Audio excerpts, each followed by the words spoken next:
Olá, pessoal, bem-vindos a mais esse encontro com a filosofia.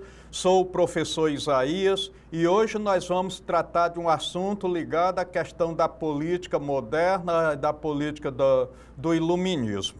Bom, filosofia iluminista e contemporânea e os ideais de liberdade e direitos humanos. Então, esse título já nos remete ao seguinte: nós vamos tratar das questões ligadas ao iluminismo, mas também vamos tratar de assuntos muito ligados ao nosso mundo atual.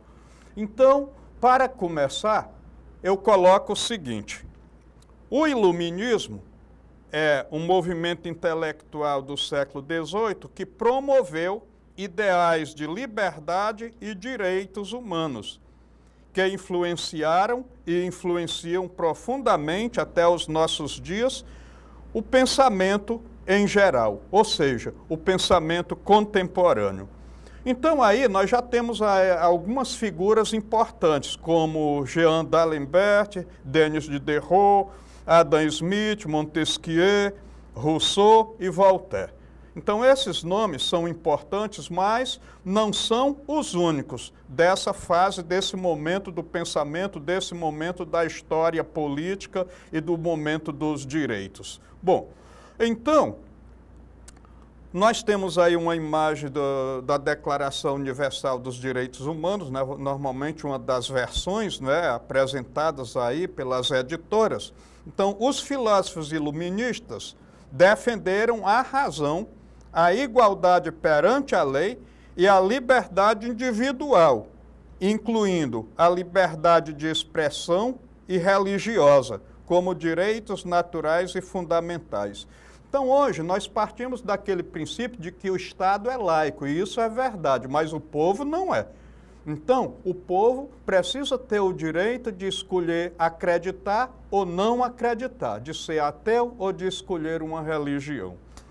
Esses ideais que questionam e questionaram o absolutismo e a ordem social estabelecida pavimentaram o caminho para o desenvolvimento de sistemas políticos mais democráticos e para a formulação de declarações de direitos humanos, como, por exemplo, a Declaração Universal dos Direitos Humanos.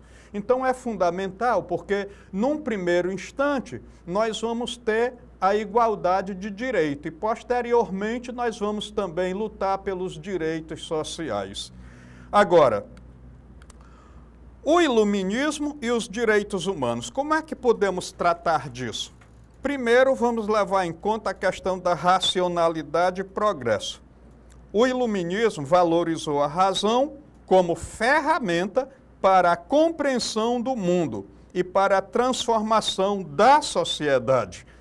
A crença no progresso humano, impulsionada pela razão e pelo conhecimento, foi central para a visão do pensamento iluminista. Num segundo momento, temos a questão da liberdade e igualdade. Os iluministas defendiam a liberdade individual, a liberdade de expressão, de pensamento e de religião como direitos naturais, inerentes a todos os seres humanos. Então, não se trata de um direito apenas local, que pode ser valorizado numa cultura e não valorizado em outra cultura. Em todas as culturas, em qualquer lugar do mundo, esses direitos eles são fundamentais para uma existência digna do ser humano. Então, outra coisa que nós temos é o seguinte: a igualdade perante a lei também foi um princípio central, buscando romper com as desigualdades sociais e políticas da época. Ou seja, quando a gente tinha o absolutismo, não havia igualdade perante a lei. Igualdade perante a lei ainda não vai significar necessariamente igualdade de direitos humanos, mas já é alguma coisa de grande importância para o engrandecimento do ser humano como um todo. Muito bem. Agora, em terceiro lugar, temos a história aí do contrato social. aí nós vamos ter verdadeiramente uma história, porque o primeiro filósofo, Thomas Hobbes, depois seguido por John Locke, Montesquieu e Rousseau, propuseram a ideia de contrato social, onde o poder político emana do povo e o governo é legítimo apenas com o consentimento dos governados. Aí nós vamos ter Hobbes, que vai estabelecer 3 direitos: o direito à vida, à justiça e à propriedade, enquanto que o Locke vai dizer que nós temos 3 direitos: vida, liberdade e propriedade. Então, o Montesquieu, ele vai contrariar um pouco o Hobbes, porque ele vai dizer, o Hobbes diz que nós precisamos submeter as nossas vontades individuais a um poder geral, ao Leviatã, ao Estado, né? Enquanto que o Montesquieu vai dizer, olha, a gente nunca vai se juntar com ninguém para ter reduzido os nossos direitos individuais. Pelo contrário, quando eu estou dando aula aqui, eu estou querendo ganhar o meu dinheiro. E o aluno que está assistindo a aula, ele quer chegar à universidade, passar por ela e ganhar uma boa profissão. Então, nós temos aspirações diferenciadas.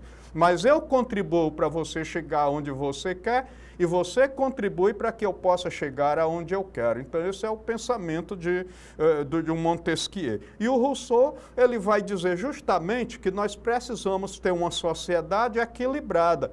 Não necessariamente tudo por igual, mas que não haja uma opressão total de ninguém sobre ninguém. Então, aí nós vamos ter a questão, no quarto momento, aí da divisão de poderes. Montesquieu defendia a divisão dos 3 poderes, legislativo, executivo e judiciário, como uma forma de evitar o abuso de poder e garantir a liberdade individual.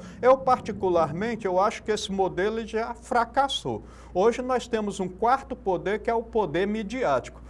Dom Pedro I, aqui no Brasil, ele instituiu também o poder moderador, né? Na época que ele governava, que era justamente para poder controlar os outros poderes executivo, legislativo e judiciário. Hoje nós temos o poder midiático como um 4º poder. O problema é a gente ainda saber encaixá-lo. A gente ainda não aprendeu a lidar com essa 4ª forma de poder. Em 5º lugar, nós temos aí a questão da influência nos direitos humanos. Isso aqui é importante. Então, a igualdade perante a lei não é necessariamente direitos humanos. Os ideais iluministas foram cruciais para a formulação da Declaração dos Direitos do Homem e do Cidadão de 1789, que estabeleceu direitos como liberdade, propriedade, segurança e resistência à opressão. Você já imaginou, na época do absolutismo, você fazer uma greve? Agora isso é possível, né? Porque a gente vai conquistando os direitos sociais ao longo da história. Bom, então, num 6º momento, nós temos aí a repercussão ou as repercussões contemporâneas. Então, os ideais iluministas continuam a influenciar o pensamento da atualidade, inspirando movimentos por direitos humanos, justiça social e democracia em todo o mundo. Aí nós temos uma frase que eu acho muito bonita de Rousseau, que é um dos últimos dos contratualistas: uma sociedade só é democrática quando ninguém é tão rico que possa comprar alguém, e ninguém seja tão pobre que tenha de se vender a alguém. Então, a finalidade do poder, a finalidade do Estado não é necessariamente estabelecer uma igualdade, mas a desigualdade não pode ser tamanha que eu, pobre, tenha que me vender para alguém ou que alguém rico tenha o poder de me comprar. E nós estamos num mundo bem polarizado nessa questão da riqueza, entre a extrema riqueza e a extrema miséria. E isso precisa ser modificado segundo esse pensamento iluminista e, sobretudo, o pensamento filosófico da contemporaneidade. Bom, então agora a gente vai falar de alguns desses pensadores de forma breve. Então, John Locke, que é um dos contratualistas. Então, considerado um dos pais do liberalismo, Locke defendia a liberdade individual, a propriedade privada e a limitação do poder do governo. Eu já disse que o poder, segundo ele, tem que garantir vida, liberdade e propriedade, principalmente. Aí nós temos o Montesquieu, que vai defender a divisão de poderes como forma de garantir a liberdade e a segurança dos cidadãos. Falei ainda há pouco que esse modelo ainda já está um tanto quanto ultrapassado, mas na verdade ainda é o que temos. Inclusive a Constituição brasileira ainda foi elaborada fundamentalmente respeitando essa ideia dos três poderes. Bom, aí nós temos Jean-Jacques Rousseau. Sua teoria de contrato social e da vontade geral influenciou o pensamento democrático e a noção de soberania popular. Então, um governo é legítimo quando ele é escolhido pelo povo. Foi a partir dessas ideias de Rousseau que a gente estabeleceu o voto, o sufrágio, né, pelo voto. Bom, aí nós temos o Voltaire. Ele advogou a questão da liberdade de expressão, a liberdade religiosa, criticando o absolutismo e a intolerância. Então, ele não era um crente, mas ele dizia o seguinte, tem aí uma frase nessa imagem que nós temos aí, posso não concordar com nenhuma das palavras que você disser, mas defenderei até a morte o direito que você tem de dizê-las. Então, nesse aspecto, ele vai dizer, eu posso nem sempre concordar com as ideias de outra pessoa, mas eu tenho que respeitar o direito de ela proferir as suas ideias. Então, é a discussão, é o direito à palavra que vai garantir a gente enveredar pelo caminho correto. E, por último, nós temos aí o filósofo Immanuel Kant, esse aqui já é do século XVIII, então nós já podemos dizer que é alguém da filosofia contemporânea, praticamente um desses últimos pensadores aí da filosofia da moderna, aí inicia a filosofia contemporânea. Ele destacou a importância da razão e da autonomia individual, defendendo que o homem deve sair da menoridade e usar a sua própria razão. Então ele vai escrever um livro que é A Crítica da Razão Pura, onde ele vai criticar a razão, dizendo que a razão tem limites. Nós conhecemos mais ou menos as coisas, não conhecemos as coisas na totalidade. Mas a gente tem que utilizar a razão para conhecer todas as coisas com a maior amplitude que a gente possa conseguir. Então essa é a importância desses pensadores.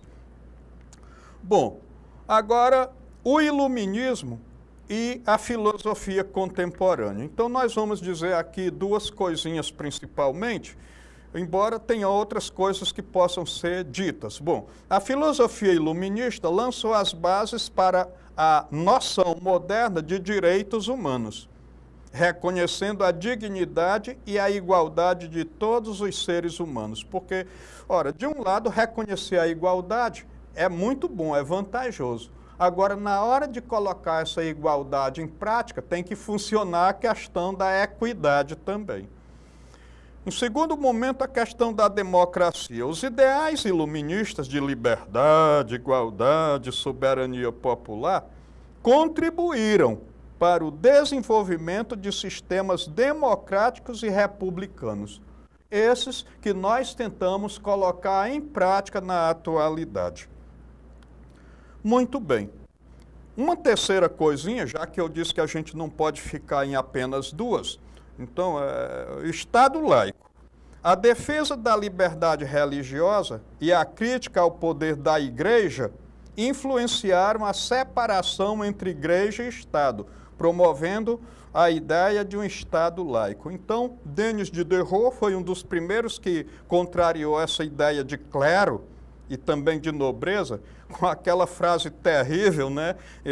O homem só será livre quando o último rei for enforcado com a tripa do último padre. Pesado, não é? Mas era o pensamento iluminista. Então, a liberdade religiosa deve ser tal que hoje eu posso colocar numa repartição pública um crucifixo com a imagem de Jesus Cristo. Mas por que eu não posso colocar também uma imagem de preto velho? O povo não é laico, mas o Estado é. Então, se eu sou chefe de uma repartição, da mesma forma que eu tenho que adotar uma imagem de Jesus Cristo, eu posso adotar e devo adotar também a imagem de um preto velho. Então, a liberdade, o Estado tem que garantir essa possibilidade. Em quarto momento, a questão da justiça social. Os ideais iluministas de igualdade e justiça social continuam a inspirar movimentos sociais e políticos que buscam a superação de desigualdade e a garantia de direitos para todos. Há bem pouco tempo atrás, a gente não precisava pagar a pensão por causa da questão da relação de afetividade. Então, agora, eu mesmo não sendo pai de uma criança, é possível que numa separação com a mãe dele eu tenha que pagar a pensão por aquela questão do humano afetivo. Então, esses direitos, eles vão avançando ao longo da história. Então, agora, depois que a gente tratou desse assunto, não esgotamos, mas eu espero que tenha sido suficiente para a gente ter uma boa compreensão do assunto, vamos às nossas atividades. Como primeira atividade, nós temos aí o seguinte: os direitos naturais são vistos como parte essencial da condição humana, não dependendo de leis ou costumes de uma sociedade específica. Esses direitos são considerados válidos para todos os seres humanos em qualquer lugar e tempo.